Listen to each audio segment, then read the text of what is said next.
السلام علیکم ورحمۃ اللہ وبرکاتہ۔ نحمده ونصلی علی رسولہ الکریم، اما بعد فاعوذ باللہ من الشیطان الرجیم، بسم اللہ الرحمن الرحیم۔ رب اشرح لی صدری ویسر لی امری واحلل عقدۃ من لسانی یفقہوا قولی۔ سورۃ الکہف مکی سورت ہے۔ یہ بعثت کے 8ویں اور 10ویں سال کی درمیانی مدت میں نازل ہوئی۔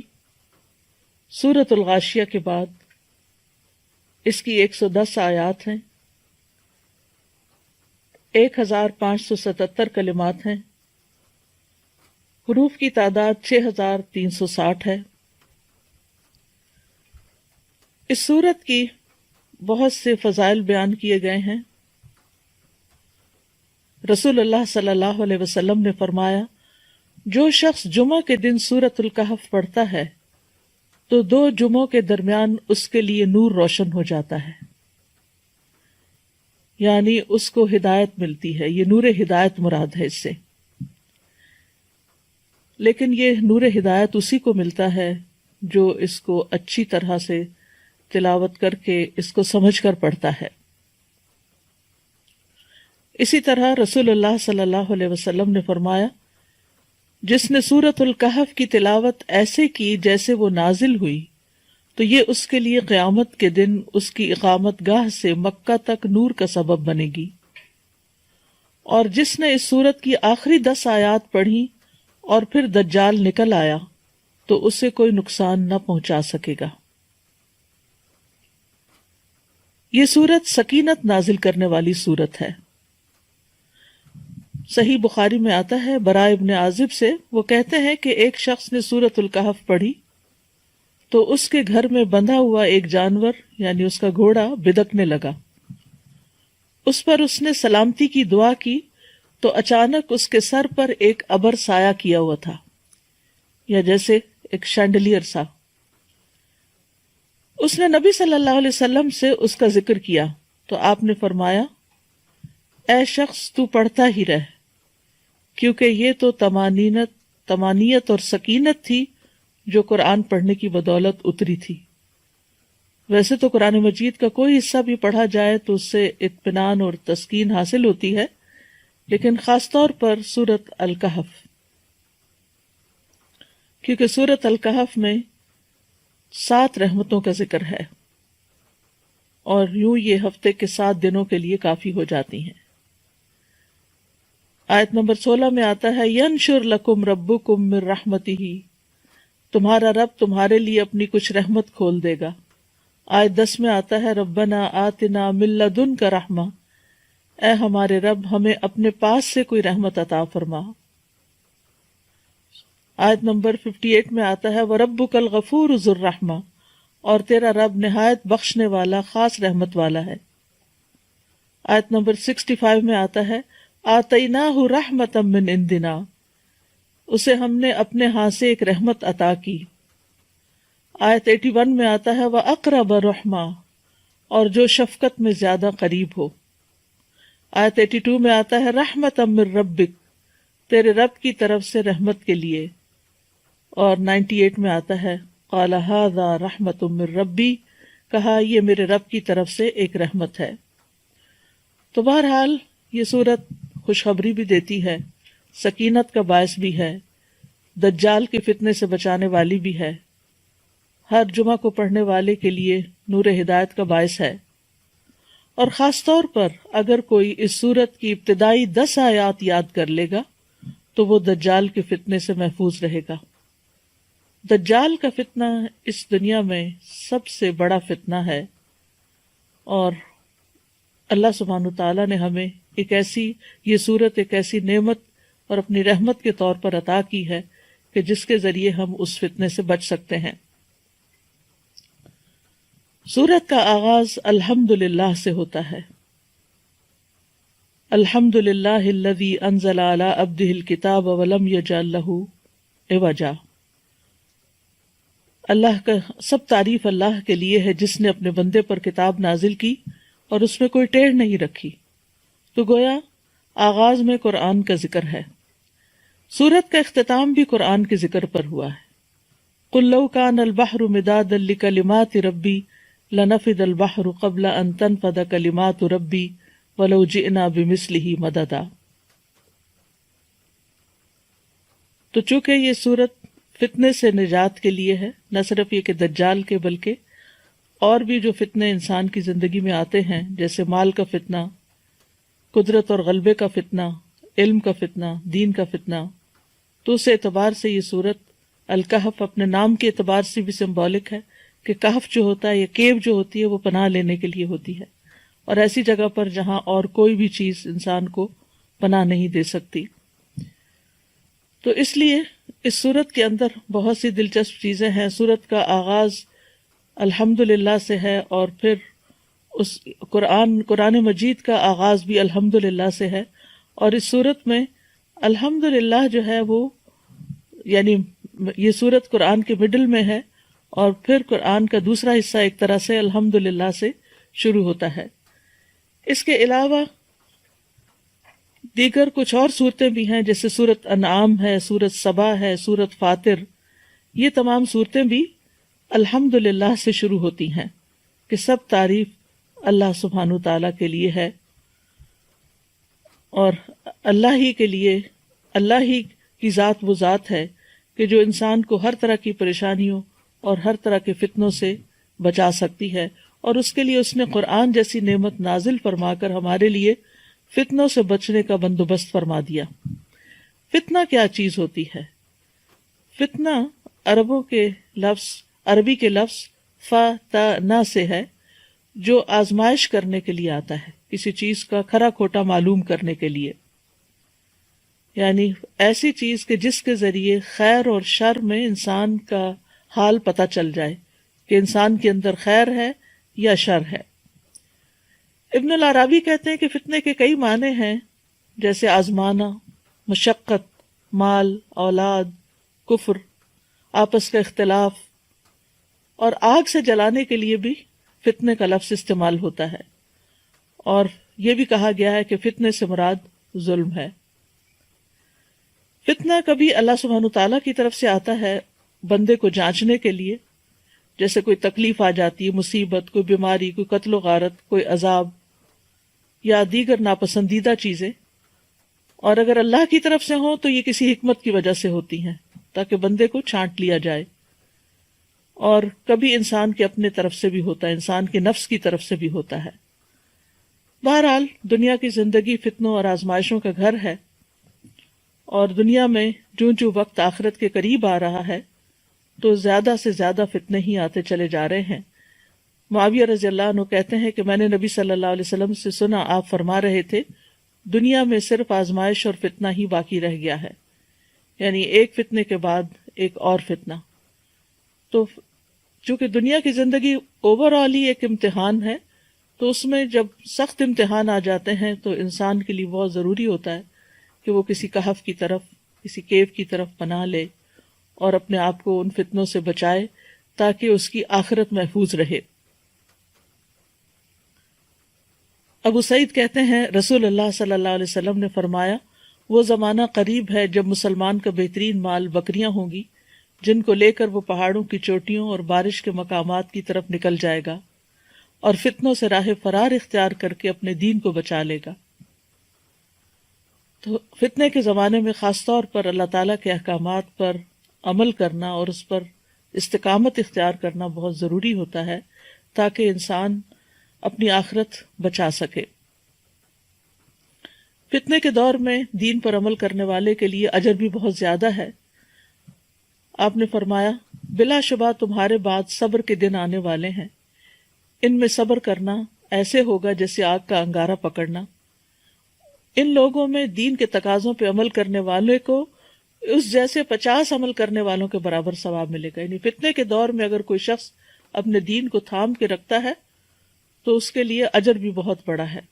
آپ نے یہ بھی فرمایا کہ فتنے کے دور میں عبادت کرنا میری طرف ہجرت کرنے کی طرح ہے، اور ایسے میں انسان اپنے دین کی حفاظت کرے، اور اس کے لیے اگر کوئی ایک جگہ چھوڑنی پڑے یا کوئی اپنے اندر تبدیلی لانی پڑے تو وہ لانا ضروری ہے. اور فتنوں سے پناہ بھی مانگنی چاہیے. نبی صلی اللہ علیہ وسلم نے فرمایا اعوذ باللہ من الفتن، میں فتنوں سے اللہ کی پناہ لیتا ہوں. اور ایک اور جگہ پر آتا ہے کہ اعوذ باللہ من سوء الفتن، میں فتنے کی برائی سے اللہ کی پناہ لیتا ہوں. ایک اور دعا ہے اللہم انا نعوذ بک ان نرجع علی اعقابنا او نفتن عن دیننا، اے اللہ ہم اس سے تیری پناہ لیتے ہیں کہ ہم الٹے پاؤں لوٹ جائیں یا اپنے دین کے بارے میں کسی فتنے میں مبتلا ہو جائیں. اسی طرح ایک اور دعا بھی ہے اللہم انی اسألک عملا بالحسنات وترکا للمنکرات واذا اردت فی قوم فتنة وانا فیہم فاقبضنی الیک غیر مفتون. اے اللہ بے شک میں تجھ سے نیکیاں کرنے اور برائیوں کو ترک کر دینے کا سوال کرتا ہوں، اور جب تو لوگوں کو فتنے میں مبتلا کرنا چاہے اور میں وہاں موجود ہوں تو مجھے فتنے سے بچا کر اپنے پاس بلا لینا. تو بہرحال انسان کے لیے فتنے تو کئی ایک ہو سکتے ہیں، لیکن سب سے بڑا فتنہ دین میں ہوتا ہے. اسی لیے اس صورت کے اندر جن 4 فتنوں کا ذکر کیا گیا ہے ان میں سب سے پہلے دین کے فتنے کی بات کی گئی ہے. بہرحال اللہ تعالیٰ سے دعا ہے کہ وہ ہمیں اس صورت کو صحیح طور پر سمجھنے کی توفیق دے، اور آج کل کے حالات میں جو سب لوگ پریشانی کا شکار ہیں ان میں ان کے لیے ایک امید کا پیغام ہو. تو سب سے پہلے بسم اللہ الرحمن الرحیم. ہر صورت کے آغاز میں بسم اللہ ہوتی ہے، اور بسم اللہ جو ہے سوائے صورت التوبہ کے، لیکن صورت النمل میں بسم اللہ الرحمن الرحیم کی آیت آتی ہے، جس سے یہ پتہ چلتا ہے کہ قرآن مجید میں 114 بار بسم اللہ کا ذکر ہے. تو اس آیت کی اہمیت کے پیش نظر ہم تھوڑی سی بات اس کے اوپر کریں گے کہ قرآن مجید کے شروع میں یا تلاوت کے شروع میں بسم اللہ پڑھنا کیوں ضروری ہے. بسم اللہ کیا ہے؟ اللہ کے نام کے ساتھ جو بہت مہربان، بار بار رحم فرمانے والا ہے. یعنی میں اس سورت کا آغاز اللہ کے نام کے ساتھ کرتی ہوں، اور اللہ کا نام جو ہے وہ بہت بابرکت ہے. تبارک اسم، جیسے سورۃ الرحمن میں آتا ہے تبارک اسم ربک ذی الجلال والاکرام، بہت بابرکت ہے تیرے رب کا نام جو جلال و اکرام والا ہے. تبارک اسم ربک ذی الجلال والاکرام. تو بہرحال جب ہم اللہ کے نام سے کوئی چیز شروع کرتے ہیں تو پھر برکت بھی آتی ہے، اللہ کی مدد آتی ہے، اللہ تعالیٰ کی طرف سے رحمت آتی ہے، اور وہ کام ہمارے لیے آسان ہو جاتا ہے.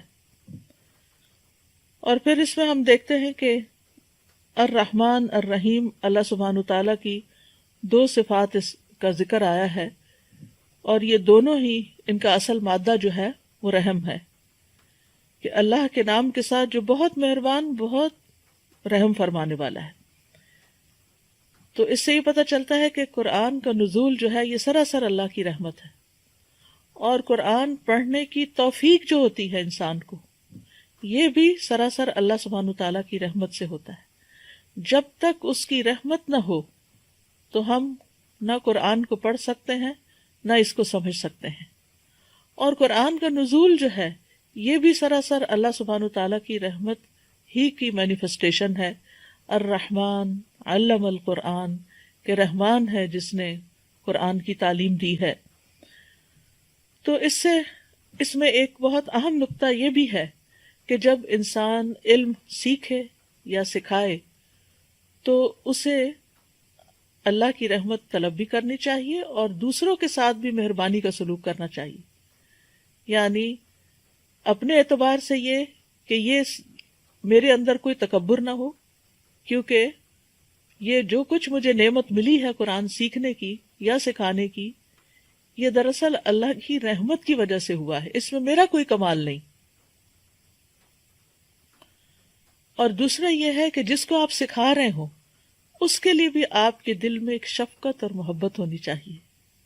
نبی صلی اللہ علیہ وسلم کے ساتھ لوگوں نے جیسا بھی سلوک کیا، مکہ کے مشرکین ہوں یا مدینہ کے منافقین ہوں، لیکن آپ نے ہمیشہ صبر اور حوصلے سے کام لیا، اور اپنا کام کرتے چلے گئے اور لوگوں کے ساتھ واقعی رحمت للعالمین بن کر ان کے ساتھ بہترین سلوک کیا، تو ہمیں بھی، ہم میں سے جو بھی شخص قرآن کے ساتھ متعلق ہو اسے چاہیے کہ وہ لوگوں کے ساتھ رحمت کا سلوک کرے، مہربانی کا سلوک کرے۔ امام شافعی کے ایک شاگرد تھے مزنی، تو وہ اپنے ساتھ بہت سخت تھے، جہاں تک سیلف ڈسپلن کا تعلق تھا تو بہت ہی، یعنی تمام ان کے شاگردوں میں سے بہت سیلف ڈسپلن کے مالک اور اپنے اوپر سختی کرنے والے ہر معاملے میں، لیکن جب وہ لوگوں کے ساتھ معاملہ کرتے تھے، اپنے طالب علموں کے ساتھ، اپنے شاگردوں کے ساتھ، تو ان کے ساتھ بہت شفقت کا سلوک کرتے تھے، اور خاص طور پر فتویٰ دینے میں بہت لوگوں کے لیے ایز تلاش کرتے تھے، مشکل نہیں پیدا کرتے تھے۔ اور نبی صلی اللہ علیہ وسلم کی تعلیم بھی یہی ہے کہ یسروا ولا تعسروا، آسانی پیدا کرو اور مشکل پیدا نہ کرو۔ تو لوگوں کو جب دین سکھایا جائے تو ان کے لیے آسانیاں پیدا کی جائیں۔ تو بسم اللہ الرحمن الرحیم، اللہ کے نام کے ساتھ ہم آغاز کر رہے ہیں، اس امید کے ساتھ کہ اللہ سبحانہ وتعالی ہم پر اپنی رحمت فرمائے گا اور اپنی مہربانیاں ہم پر عام کرے گا، دنیا میں بھی اور آخرت میں بھی۔ پھر فرمایا، پہلی آیت ہے، الحمد للہ الذی انزل علی عبدہ الکتاب ولم یجعل لہ عوجا، سب تعریف اللہ کے لیے ہے جس نے اپنے بندے پر کتاب نازل کی اور اس میں کوئی کجی نہیں رکھی، کوئی ٹیڑھا پن نہیں رکھا۔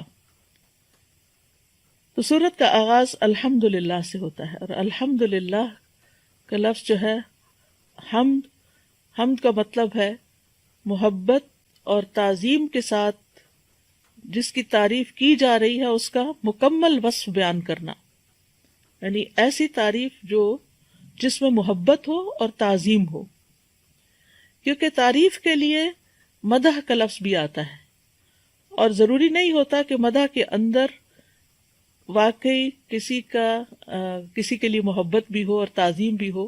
بعض اوقات وہ صرف چاپلوسی ہوتی ہے یا صرف خوش آمد ہوتی ہے تاکہ اس سے کوئی بینیفٹس حاصل کیے جا سکیں، لیکن حمد کے اندر واقعی حقیقی محبت ہوتی ہے اور محبت کی بنا پہ تعریف کی جاتی ہے، اور پھر اس میں تعظیم اور احترام کا پہلو بھی ہوتا ہے۔ یعنی بعض اوقات لوگ محبت کی بنا پہ گستاخی بھی کر جاتے ہیں، لیکن اللہ سبحانہ تعالیٰ کے لیے جب انسان حمد کرتا ہے، تعریف کرتا ہے، تو اس میں تعظیم کا پہلو زیادہ ہوتا ہے۔ اور پھر یہ ہے کہ اسی طرح شکر کا لفظ بھی استعمال کیا جاتا ہے، اور شکر میں وہ تعریف ہوتی ہے جب کوئی ہم پر احسان کرتا ہے، لیکن اللہ سبحانہ تعالیٰ تو وما بکم من نعمت فمن اللہ، جتنی بھی نعمتیں ہمارے پاس ہیں وہ سب کی سب اللہ سبحانہ تعالیٰ کی طرف سے ہیں، اور اس بنا پر کہ اللہ سبحانہ تعالیٰ اپنی ذات، اپنی صفات، اپنے افعال میں کامل ہے، تو تعریف اللہ ہی کی ہے۔ جہاں تک بندوں کی تعریف کا تعلق ہے تو بندے تعریف ڈیزرو نہیں کرتے، کیونکہ بندے جو ہیں ان میں کمال نہیں ہے۔ اگر کوئی ایک کام اچھا کریں گے تو 10 اس میں غلطیاں بھی ہوں گی۔ یعنی اگر کوئی مثلا نیکی کا کام کرتا ہے، کوئی مثلا صدقہ خیرات کر رہا ہے، تو ہم اس بنا پر کہ یہ بڑا سخی ہے اس کی تعریف شروع کر دیتے ہیں، لیکن ہمیں نہیں پتا کہ اس نے وہ صدقہ کس نیت کے ساتھ کیا ہے، اور وہ صدقہ قبول بھی ہوا یا نہیں قبول ہوا، یا یہ کہ صدقہ کرنے کے بعد اس نے کوئی احسان جتایا ہے، یا اس نے دوسرے کو کوئی دکھ دیا ہے۔ تو اب ہم تو صرف ایک ظاہری صورت دیکھ رہے ہیں کہ فلاں نے اتنا لوگوں میں تقسیم کیا یا بانٹا یا دیا یا اللہ کی راہ میں دیا، لیکن یہ کامل وصف نہیں ہے اس کے اندر اس کی نیت کی خرابی بھی ہو سکتی ہے، اور اس میں اذیت بھی ہو سکتی ہے، یا کوئی اور مشکل بھی آ سکتی ہے۔ لیکن اللہ سبحانہ تعالیٰ جب اس کی تعریف کی جاتی ہے تو وہ مکمل تعریف ہوتی ہے۔ تو الحمد للہ، تعریف اللہ کے لیے ہے۔ یہ جو لام ہے للہ میں، یہ لام جو ہے یہ اختصاص کا بھی ہے اور استحقاق کا بھی ہے۔ استحقاق کا مطلب یہ ہے کہ اللہ سبحانہ تعالیٰ ہی حقدار ہے، اور حمد اللہ ہی کے ساتھ خاص ہے. بندوں کی حمد